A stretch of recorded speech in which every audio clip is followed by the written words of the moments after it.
के कयास लंबे समय से लग रहे थे, ठीक वैसा ही हुआ है। ईरान इजराइल जंग में अब अमेरिका भी कूद पड़ा है।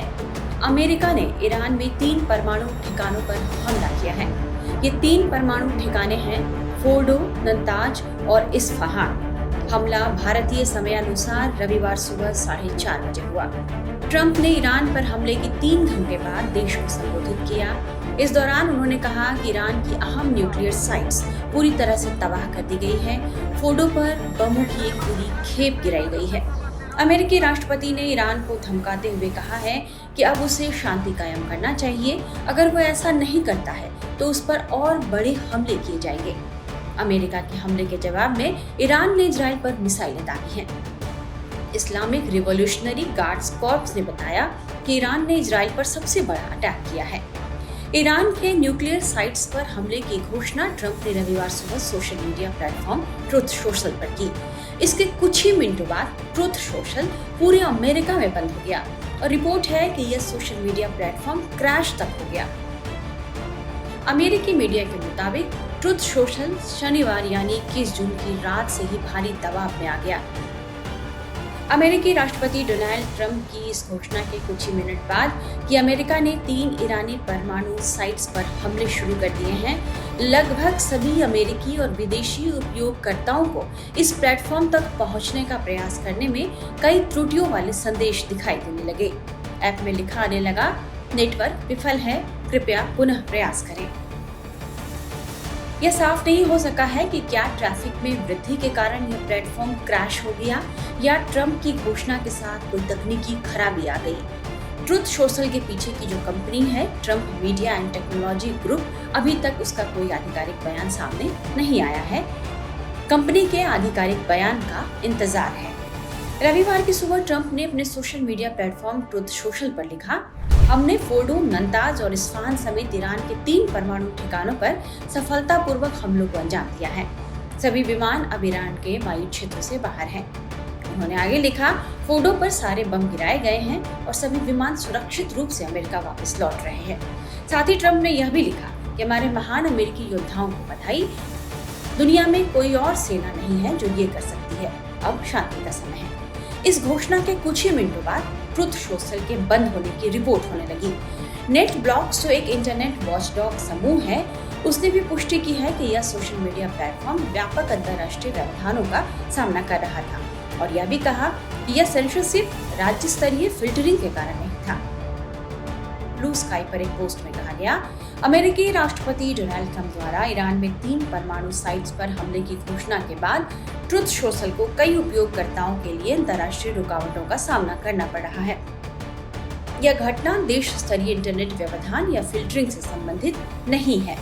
आपको बता दें कि अमेरिकी राष्ट्रपति डोनाल्ड ट्रंप ने 2022 की शुरुआत में अपना social media platform truth social तब लॉन्च किया था जब जो बाइडेन से वे राष्ट्रपति चुनाव हार गए और उसके बाद यूएस कैपिटल पर विद्रोह हुआ। इस विद्रोह की वजह से ट्रंप को फेसबुक और ट्विटर जैसी प्रमुख साइट से प्रतिबंधित कर दिया गया था। ट्रुथ सोशल जो ट्रंप ने लॉन्च किया, उसकी फंक्शनलिटी बिल्कुल एक्स की तरह है। यूजर इस प्लेटफॉर्म पर ट्रूथ और रीट्रूथ पोस्ट कर सकते हैं। इसके अलावा उनके पास डायरेक्ट मैसेज भेजने का भी ऑप्शन है। इस प्लेटफॉर्म पर विज्ञापनों को स्पॉन्सर्ड ट्रूथ कहा जाता है। मीडिया रिपोर्ट्स के मुताबिक इस प्लेटफॉर्म का मालिकाना हक Trump media and technology group के पास है, जिसकी 57% हिस्सेदारी डोनाल्ड ट्रंप के पास है। ईरान पर हमले की जानकारी ट्रंप ने ट्रुथ सोशल के अलावा टेलीविजन चैनल पर भी दी। उन्होंने राष्ट्र को संबोधित करते हुए क्या कहा, ये हम आपको सुनाते हैं। A short time ago, the U.S. military carried out कुछ वक्त पहले अमेरिकी सेना ने ईरान की 3 प्रमुख परमाणु सुविधाओं फोर्डो, नतांज और इस्फहान पर बड़े पैमाने पर सटीक हमले किए। Isfahan. Everybody heard those names for years as they built. हर किसी ने सालों तक उन नामों को सुना है जब उन्होंने इस भयावह विनाशकारी उद्यम का निर्माण किया था। Nuclear enrichment capacity and a stop to the nuclear threat posed by the हमारा मकसद ईरान की परमाणु संवर्धन क्षमता को नष्ट करना और दुनिया के नंबर 1 आतंकवाद प्रायोजक राज्य द्वारा उत्पन्न परमाणु खतरे को रोकना था। Iran's key nuclear enrichment facilities have been completely and totally obliterated. आज रात मैं दुनिया को ये बता सकता हूं कि ये हमले एक शानदार सैन्य सफलता थी। ईरान की प्रमुख परमाणु संवर्धन सुविधाएं पूर्णतः नष्ट कर दी गई हैं। Congratulate Prime Minister Bibi Netanyahu. We worked as a team like perhaps no team has ever worked before.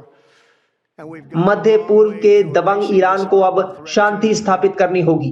अगर वो ऐसा नहीं करते हैं तो भविष्य में हमले कहीं ज्यादा बड़े और बहुत आसान हो जाएंगे। The great American patriots who flew those magnificent machines tonight, and all of the United States military on an operation the likes of which the world has not seen in many, many decades. अब हम आपको तेल अवीव लेकर चलते हैं, जहां ईरानी हमलों की वजह से ईरान में लगातार सायरन बज रहे हैं और लोग खौफ में हैं।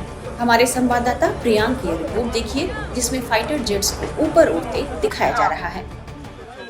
ईरान के हमले के बाद अब एक एक करके चीजें इजराइल में लोग आम ढर्रे पे आने शुरू हो चुके हैं। आप देख सकते हैं इसी तरीके से जो इजरायली फोर्सेस हैं वो ग्राउंड पे मौजूद हैं और लोगों को किसी भी तरीके के खतरे से आगाह करने की कोशिश कर रही हैं। वहीं दूसरी तरफ इस समय हम तेल अवीव में मौजूद हैं, जहां पे ईरानियन फोर्सेस ने लगातार हमले की कोशिश की, लेकिन जो इजराइल की डिफेंस सिस्टम है उसने कहीं तौर तक उन जो मिसाइल्स थे उनको रोकने की कोशिश की, लेकिन बैलिस्टिक मिसाइल्स ऐसी चीज़ है जिसको रोकना मुमकिन नहीं था। इस समय तेल अवीव की जो तस्वीरें हम आपको दिखाएं, आप देख सकते हैं यहाँ पे जो स्थिति है वो सामान्य तरीके से बनी हुई है। जो सिक्योरिटी फोर्सेस हैं वो वहाँ पे मौजूद हैं।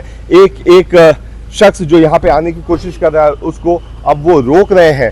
आप देख सकते हैं जो इजरायली डिफेंस फोर्सेस है उसके अनुसार अमिनपोर जो कि यूएफ ब्रिगेड का कमांडर था उसको एलिमिनेट कर दिया गया है और तकरीबन देर रात के बाद 5-5:30 बजे के करीब एक यूएवी को भी इंटरसेप्ट किया गया था, जिसके बाद किसी भी खतरे को टाल दिया गया है। अब इस पूरे मामले में जिस तरीके से यूनाइटेड स्टेट्स अपनी नजरें बनाए हुआ है, आने वाले दिनों में क्या यूएस इस पूरे मामले में अपनी मौजूदगी ज़मीनी रूप से दर्ज कराएगा नहीं कराएगा, ये बहुत ही बड़ा सवाल है।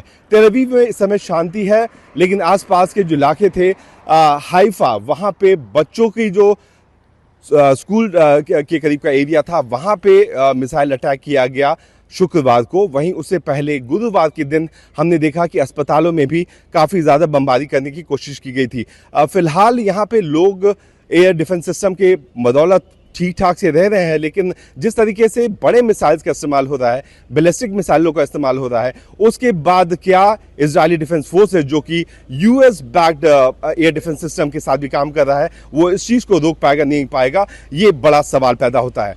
प्रियांक त्रिपाठी, टाइम्स ऑफ भारत के लिए तेल अवीव से।